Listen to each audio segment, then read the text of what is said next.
उल्लू की विशेषता क्या होती है? उल्लू अपनी एक आँख से दक्षिण की ओर और एक आँख को उत्तर की ओर देख लेता है। उल्लू वैसे सुंदर पक्षियों में आता है। उनकी चोंच होती है, बिदाम आकृति की होती है।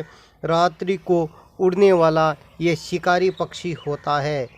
उल्लू को जब मनुष्य अपनी आँखों में आँखें मिलाकर यदि देख लेता है तो वह शुभ माना जाता है। उल्लू की आवाज़ सुनना सुबह के समय में बहुत ही शुभ मानी जाती है। दीपावली का उल्लू को देखना या उनकी आवाज़ें सुनना बहुत ही शुभ माना जाता है। बोले लक्ष्मी नारायण भगवान की।